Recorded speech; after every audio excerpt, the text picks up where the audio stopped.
दोस्तों, क्या आप जानते हैं कि ऐसी सिंगर जिनकी आवाज़ पर पूरी दुनिया झूमती थी, उन्होंने करोड़ों का इंटरनेशनल बिजनेस खड़ा कर दिया। क्या आपको पता है कि गिनीज वर्ल्ड रिकॉर्ड बनाने वाली इस महान कलाकार ने सिर्फ गाने ही नहीं गाए, बल्कि दुनिया भर में अपने नाम के रेस्टोरेंट खोल दिए। और सबसे बड़ा सवाल, क्या एक सिंगर सच में एक multi million dollar food empire बना सकती है? आज हम आपको बताने जा रहे हैं उस लेजेंड की कहानी जिनका नाम है आशा भोसले। जिनकी आवाज़ जितनी मधुर थी, उनका बिजनेस मॉडल उतना ही शार्प था। और यही वजह है कि उनकी कहानी आज सिर्फ म्यूजिक नहीं बल्कि सक्सेस, स्ट्रगल और स्मार्ट इन्वेस्टमेंट का मास्टर क्लास बन चुकी है। दोस्तों, 12 अप्रैल 2026 को जब 92 साल की उम्र में आशा भोसले ने दुनिया को अलविदा कहा, तो सिर्फ एक सिंगर नहीं बल्कि एक पूरी इंडस्ट्री का अंत हो गया। लेकिन उनकी विरासत आज भी जिंदा है, उनके गानों में भी और उनके बिजनेस एम्पायर में भी। गिनीज वर्ल्ड रिकॉर्ड में दर्ज उनका नाम इस बात का सबूत है कि उन्होंने 11,000 से ज़्यादा गाने रिकॉर्ड किए, जो किसी भी सिंगर के लिए एक सपना है। लेकिन कहानी यहीं ख़त्म नहीं होती। असली ट्विस्ट तो तब आता है जब आप जानेंगे कि ये लेजेंड सिर्फ स्टूडियो तक सीमित नहीं रही, बल्कि किचन तक पहुंच गई। और यहीं से शुरू हुआ एक नया चैप्टर फूड बिजनेस का। बचपन से ही खाना बनाने का शौक रखने वाली आशा ताई एक इंटरव्यू में कहा था कि अगर वो सिंगर नहीं बनती तो शेफ ज़रूर बनती। और उन्होंने अपने इस शौक को सिर्फ शौक नहीं रहने दिया, बल्कि उसे बिजनेस में बदल दिया। साल 2002 में दुबई वॉल्यूम मॉल में उन्होंने अपना पहला रेस्टोरेंट शुरू किया, आशा। और यही छोटा सा कदम आगे चलकर एक इंटरनेशनल ब्रांड बन गया। शुरुआत में लोगों ने इसे सिर्फ एक सेलिब्रिटी रेस्टोरेंट समझा, लेकिन यहाँ कहानी अलग थी।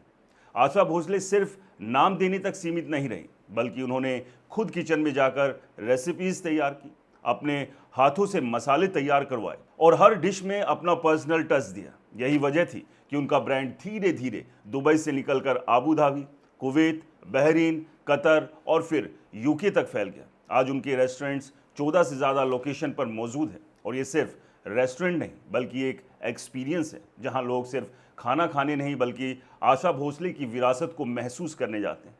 उनके रेस्टोरेंट में मिलने वाला चिकन टिक्का मसाला इतना फेमस हुआ कि हॉलीवुड स्टार टॉम क्रूज भी खुद वहां खाने पहुंचे, और इतना पसंद आया कि 2 बार ऑर्डर किया। सोचिए, एक भारतीय सिंगर का बनाया खाना हॉलीवुड सुपरस्टार को इतना पसंद आ रहा है। यही है असली ग्लोबल इम्पैक्ट। लेकिन इस सफलता के पीछे संघर्ष भी कम नहीं है। बचपन में पिता की मौत के बाद घर चलाने की जिम्मेदारी उनके कंधों पर आ गई। सिर्फ 9 साल की उम्र में उन्होंने गाना और एक्टिंग शुरू कर दी, और धीरे धीरे वो इंडियन म्यूजिक इंडस्ट्री की सबसे बड़ी आवाज़ बन गई। लेकिन उन्होंने कभी खुद को एक ही चीज़ तक सीमित नहीं रखा। उन्होंने हमेशा नया सीखने की कोशिश की, और यही उनकी सबसे बड़ी ताकत बनी। जहां एक तरफ लोग उन्हें सिर्फ एक सिंगर के तौर पर जानते थे, वहीं दूसरी तरफ एक सफल बिजनेस वूमेन भी थी। रिपोर्ट्स के मुताबिक उनका रेस्टोरेंट बिजनेस उनके करोड़ों के नेटवर्थ में बड़ा योगदान देता था। और यही बात इस कहानी को और ख़ास बनाती है, क्योंकि ये सिर्फ एक टैलेंट की कहानी नहीं बल्कि मल्टी टैलेंट की कहानी। आज के दौर में जहां लोग एक स्किल में ही फंस जाते हैं, वहां आशा भोसले ने दिखाया कि अगर आप में जुनून है तो आप हर फील्ड में सफल हो सकते हैं, चाहे वो म्यूज़िक हो या फूड। उन्होंने दोनों में अपना नाम बनाया, और यही वजह है कि उनकी कहानी हर उस इंसान के लिए इंस्पिरेशन है जो ज़िंदगी में कुछ बड़ा करना चाहता है। आज जब हम उनकी विरासत को देखते हैं तो हमें सिर्फ उनके गाने ही नहीं बल्कि उनका विज़न भी नज़र आता है। एक ऐसा विज़न जिसमें कला और बिजनेस दोनों साथ चलते हैं। और शायद यही कारण है कि उनकी मौत के बाद भी उनका नाम सिर्फ याद नहीं किया जाएगा बल्कि सेलिब्रेट किया जाएगा। उनकी आवाज़ आने वाली पीढ़ियों तक गूंजती रहेगी, और उनके रेस्टोरेंट्स दुनिया को भारतीय खाने का असली स्वाद चखाते रहेंगे। और यही है एक सच्चे लेजेंड की पहचान, जो मरकर भी अमर हो जाते हैं। आशा भोसले जी को रिपोर्टर जी की तरफ से श्रद्धांजलि। नमस्कार।